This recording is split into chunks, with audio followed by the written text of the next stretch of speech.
Hello and welcome to a video boss fight guide to the Eyeless in Star Wars The Old Republic.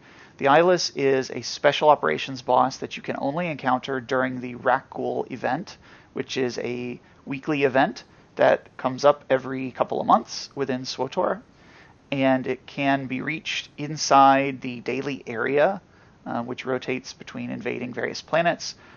It's just one rather large cavern that has some ads you have to clear, and then you can fight the boss. Now, for purposes of this guide, I am not going to spend a ton of time talking about the mechanics because most of those mechanics can be ignored if you use a strategy called the ping pong strategy. That's what we're going to talk about for the most part, because if you execute this strategy well, then this fight becomes maybe a little boring, but really, really, really easy. Now, the key requirements for this are really two things. First, you need two tanks or two players with a taunt. Even in veteran mode, you can get by without two tanks. You just need to be really, really well coordinated, because if you make a mistake and the boss hits you, he hits really, really hard in veteran mode, but it is possible. And it becomes very, very easy. Your healers typically don't have a lot of damage to heal, and your DPS do have to be patient, because there is a requirement for this strategy that they have to wait for a little while before they begin attacking the boss because of the game's threat and aggro mechanics work. But if you do this properly, you get very few green circles, very few purple circles, and very few ads, which makes this effectively a tank and spank once you kind of get the pattern down.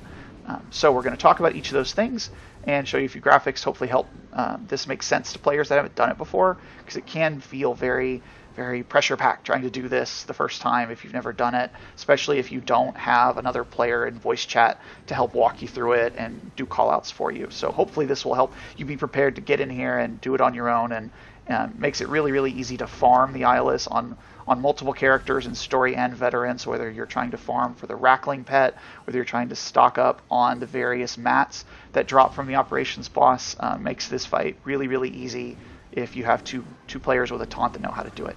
So let's dive in. So the basic idea to this strategy is that we are going to ping pong the Eyeless back and forth between two positions. Here you can see a screenshot of the map of that area with some markings indicating the approximate positions. I'll show you another example of kind of some visual markers you can use to know where you want to be. But the basic idea is you have one tank kind of in that entrance hallway, and then you have another tank at the far side, just a little bit away from the wall. And the idea is that one tank pulls the boss and then kites away from the boss. The idea is to keep the Eyeless constantly moving, so you don't want to be in melee range and just gradually pulling the boss. You actually want to be 20, 25, 30 meters away, grab the boss's aggro, and then you want to be running the entire time so that the boss never catches you, because his base movement speed is actually pretty quick, so you always want to be well ahead of him. And then once you've kited the boss a certain distance, so if you're in the entrance hallway, you taunt the boss, then you'd start moving up the tunnel a little bit, and then once the boss reaches a certain point, the tank on the far side, who's going to be following behind Eyeless, is going to taunt, grab the boss's aggro, and then it's going to kite backwards in the other direction, at which point the other tank turns around, follows the Eyeless, and then once the Eyeless gets far enough the other direction, then taunts, and then runs back the way they came. So the tanks alternate between kiting the boss in one direction, and then when the other tank picks them up, they then follow behind the boss so that they're in range to taunt. And if you do this properly, the boss never stops moving.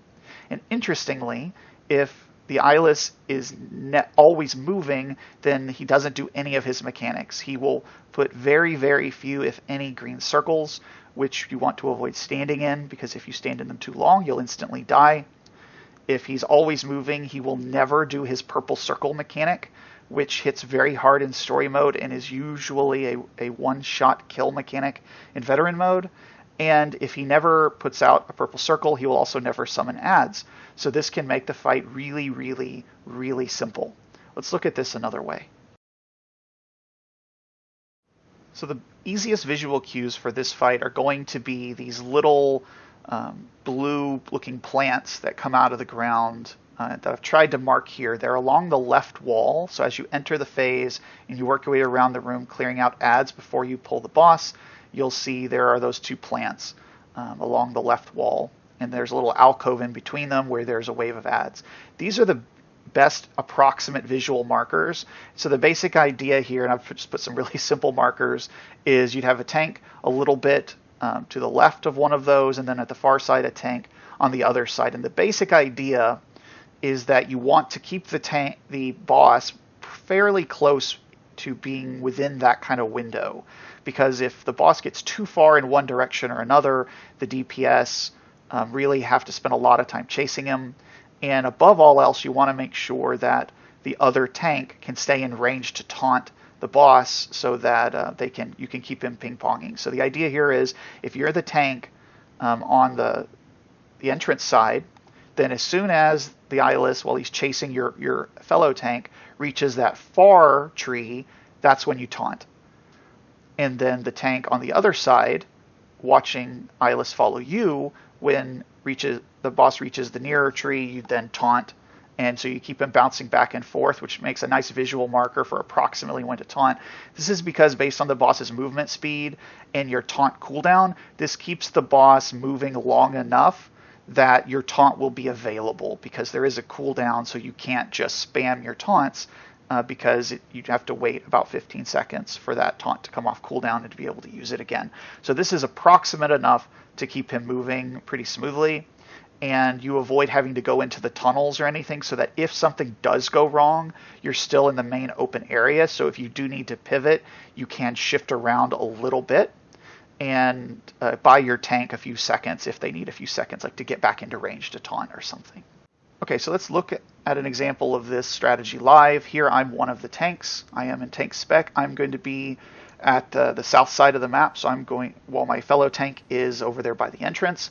And so a key thing to note here, and this is really, really, really important, is that when you do this strategy, you need your DPS to do nothing for at least a good 30 or maybe 40 seconds. And that's because of how the game's threat and aggro mechanics work. So when you deal damage to a target, you build threat. For DPS, the amount of threat you build is based on the damage you deal. If you deal 10,000 points of damage, you generally will get 10,000 points of threat on that target.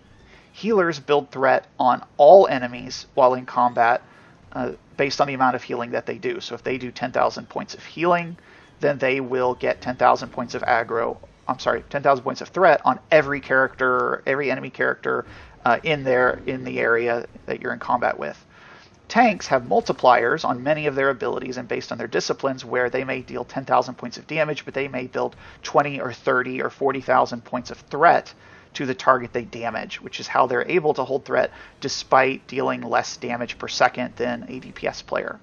So how does this matter? This matters because, if you'll notice here, essentially no damage is being done to the boss yet, and we're a decent ways in. They're about to start dealing damage. It's because since we're kiting the boss, we're not dealing any damage, which means that we're only getting a tiny little bit of damage from our taunts.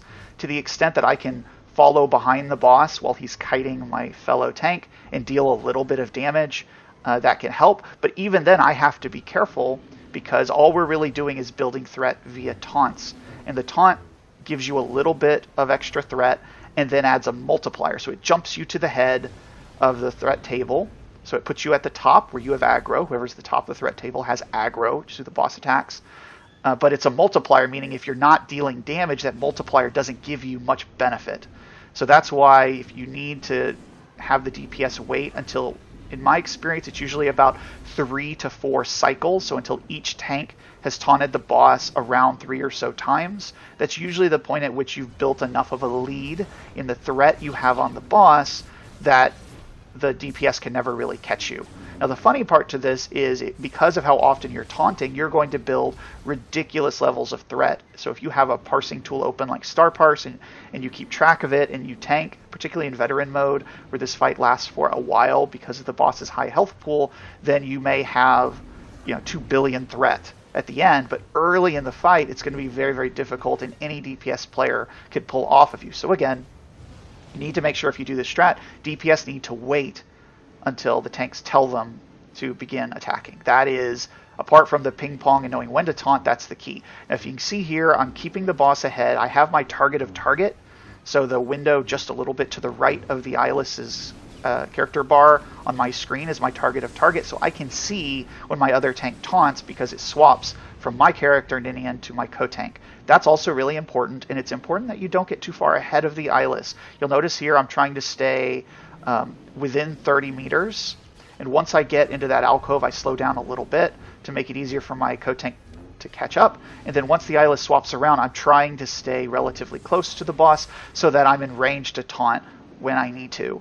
My taunt has a 30-meter range, so I have to be careful. And so because of this, the other thing I would recommend is to make sure you take as many movement-based buffs and movement-based utilities and cooldowns as you can. See here, we got a little out of range, and so the boss does his mechanic. Since the boss moves faster than most players, if you just tank him normally, he'll catch up to you. And it may not seem like he stops moving, but he'll move and then stop and then move and then stop. And that's enough that if you kite him normally, where you're in melee range dealing damage, he will do his mechanics. So you see here, we were a little slow on the swap there. So the boss caught up to me, and now we got some adds. We got a blue circle you saw. We got a few extra green puddles. So that's fine. That's not a big deal. But the smoother you are at taunting so that the boss never gets in melee range of either tank, the less you'll see this. So this is a pretty clean video, but a good example because there are a couple instances as you're watching here where occasionally we're a little slow, and so we get more mechanics as a result. Now here you can see we had a lot of green puddles that were in the way, so we're going to pivot over our kiting path so that the boss isn't moving through green puddles. That makes it easier for the tanks and easier for the DPS to follow the boss. But that's pretty much it. The only other things to be aware of if you're melee DPS, you do still need to be really, really careful of those blue circles because every now and again, even with people that know this strategy well, you may occasionally be a little slow on a swap and the boss may catch up to you, in which case he'll do a purple circle. You need to get out of that, especially in veteran mode. It is a one-shot. You need to avoid standing in green puddles. If you get too many stacks of those, I believe it's 10 in story mode and I think 5 or so in veteran mode, you'll die, so avoid standing in them. Make sure you've got a vaccine active. One vaccine is fine. If you can't use the relic anymore, if you're going to run a normal relic, so it's best to use the actual vaccine. And anytime ads are up, make sure DPS prioritize them. But that's really it, guys. This is a really easy strategy. This kill video is actually a story mode example, but the only difference between story mode and veteran mode, if you use this strategy and are effective, is the purple circle will one-shot pretty much anyone caught within it. Whereas in story mode, it'll do a lot of your health, but won't instantly kill you. But if you have this strategy down, the tanks know when to taunt and do a good job of staying in range. So you can see here, again, I'm following the boss until I'm ready to taunt to make sure my taunt works. As long as you do that, and as long as your DPS give you enough lead time to build threat so that you never lose aggro on the boss, then this becomes really, really, really easy. The only other recommendation I would make is in story mode, if someone dies, you typically are safe to burn a combat revive because of the low cooldown. In veteran mode, I usually suggest that if you do lose any players, unless it's like your only healer, I would usually suggest saving your combat revive for a tank just in case you lose them because they're obviously key to this strategy. And if anybody else dies, try to get a stealth class player like an operative or scoundrel, shadow, or assassin to do a stealth revive, which is usually fairly straightforward because, again, there's not much damage. So anyway, I hope this is helpful. It's a really easy strat. Get some practice, and good luck out there. Thanks so much. Bye.